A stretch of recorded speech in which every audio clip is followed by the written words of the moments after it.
comment faire un système de game mode sur Scratch, les gars. On va avoir besoin de 4 arrière-plans qui désignent chaque game mode spécifique et aussi de 4 sprites duquel on a 2 costumes. Ça, c'est pour les animations. On va faire des scripts pour un seul mode et on va juste dupliquer pour le reste des modes et changer les valeurs. On va commencer par définir sa taille, sa couleur, son orientation, son costume ainsi que son emplacement et créer une nouvelle variable mode. Ça doit donner quelque chose comme ceci. Du coup, quand ce sprite est cliqué, on va faire un petit effet de luminosité. Bien sûr, il faut le faire quand le choix game mode est à 0. Du coup, il faut créer une variable. Donc, je vais le mettre choix mode de jeu. Du coup, quand choix mode de jeu égale à 0, on va mettre choix mode de jeu à 1 et on va aussi créer un message envoyé à tous choix mode de jeu. Aussi, super important, c'est de ne pas oublier de mettre choix mode de jeu et mode à 0 quand drapeau vert est cliqué. Créer un sprite, ça fera office d'arrière-plan du game mode. Quand je reçois choix mode de jeu, il va se montrer et aller à l'arrière-plan. Quand l'arrière-plan bascule sur accueil,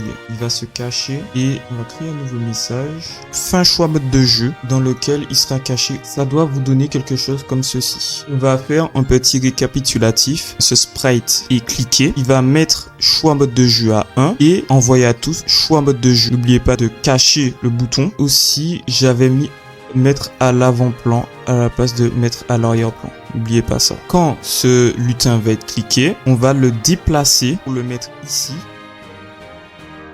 afin qu'on puisse choisir les modes de jeu. Ce sera un menu de choix de mode de jeu tout simplement. Quand il est cliqué, il va apparaître là. J'ai rajouté quelques effets d'animation. Quand choix mode de jeu est activé, donc il est égal à 1. Si il touche le pointeur de la souris, ça va basculer sur classique titre. Classique titre, c'est ça. Ça devrait donner ça.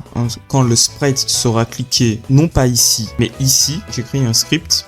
Du coup, quand il sera cliqué et que choix mode de jeu égale à 1, donc ici, il y aura un petit effet de luminosité du son. Et très important, ça va mettre le mode à 0. Et ça, c'est en fonction des modes que tu choisis. Du coup, moi, je faisais 4 modes. Ici, c'est un autre mode qu'on appuie. Il faudra changer en fonction. Ça, il faudra faire attention qu'on devra copier aux autres modes ici présents. Il faudra changer ça en fonction du mode. Et ça, on n'y touche pas. C'est fin choix mode de jeu. Et en parlant du fin choix mode de jeu, on va enfin créer son script. Quand je reçois un choix mode de jeu, ça va retourner à l'état initial, c'est-à-dire ici. Dès que j'appuie sur ce lutin, c'est fin choix mode de jeu, il va retourner à sa place. Ce script est super important car si non mode égale à 0, il sera caché. Donc ici, tu choisis par exemple le mode 4. Il faut faire en sorte qu'il ne reste pas ici. C'est super important ce script. Du coup, pour les autres modes, il suffira juste donc de copier tout ça en changeant les non modes égales, mais en fonction 1, 2, 3. Les 6 modes égales aussi, les maîtres modes ainsi que les emplacements. Et ce sera tout. Pour éviter tout problème, n'oubliez pas de mettre montrer tout simplement ici, car sinon ça va cacher la variable quand tu vas sélectionner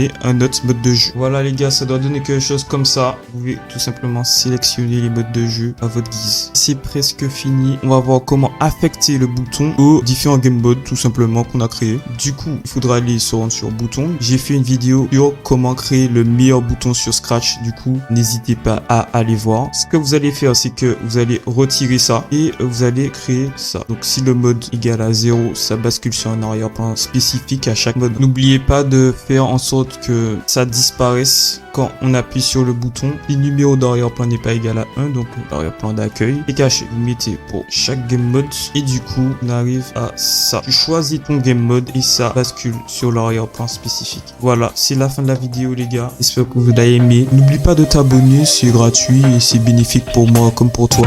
Et à tout de suite pour de prochains tutos.